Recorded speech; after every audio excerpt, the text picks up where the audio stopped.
It's a chilly day in October of 2018. Pewaukee resident Jessy Kurczewski is on her way to work. Jessy works as a caregiver for her client and close friend, Lynn, who was a hairdresser before she started to have multiple health issues that placed her in a position of needing in-home care. 61-year-old Lynn was said to have a reserved and pleasant demeanor and was liked in her community. As Jessy entered Lynn's home on October 3, she was startled to find Lynn unresponsive and not breathing in her condo. Jessy immediately called 911. She told the first responders on the scene she believed Lynn may have been suicidal due to dealing with her multiple health conditions, and out of concern for her mental state she checked on her daily. Police found Lynn seated in her living room recliner next to a table filled with prescription pills, with what appeared to be crushed medication on her chest. The death of Lynn Ernon was initially ruled a drug overdose. Roughly 3 months after Lynn's toxicology report concluded, the Waukesha County Sheriff's Office would again open up the investigation. They were shook to learn Lynn's system showed various medications, but the thing most concerning was a fatal overdose of tetrahydrozoline. This is the main ingredient in over-the-counter eye drops, such as Visine. The coroner would relabel Lynn's passing as a homicide. Detectives began the work of interviewing those closest to the victim in an attempt to weed out who poisoned Lynn. Detectives combed through every piece of information that could be potential evidence.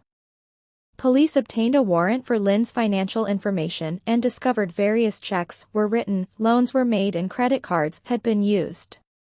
Also, Lynn's credit score had taken a deep plunge in the recent weeks leading to her death.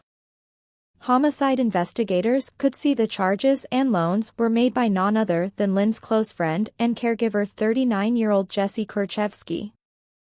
Investigators spoke with Jessy to see if she had an explanation for her close friend's financial situation. Jessy told investigators that Lynn began to spend her money wildly after a palliative care consultation and Lynn was in pain daily. Jessy explained this may have been the reason for her deciding to commit suicide. Jessy also provided the Waukesha County Sheriff's Office with documents to show where all of Lynn's money was going. A short while later these documents proved to be all fakes. Investigators would pay Jessy another visit on July 9, 2019. This time they stated to Jessy that Lynn was murdered with poison and that the crime scene looked staged to mimic a suicide. Jessy told them this is what Lynn wanted and she must have staged her suicide. After further pressing she changed her story yet again. Jessy then told detectives she gave Lynn a water bottle filled with 6 bottles of Visine. She was then arrested and charged for the murder of her friend Lynn Ernon. Jessy Kurczewski's trial began in October of 2023. During the trial, prosecutors stated that nearly $300,000 was taken from Lynn's personal banking account, and that approximately $130,204 of that was believed to have been fraudulently transferred by check without the victim's knowledge. Investigators stated in court that one of Lynn's accounts had only $88 in it when she died.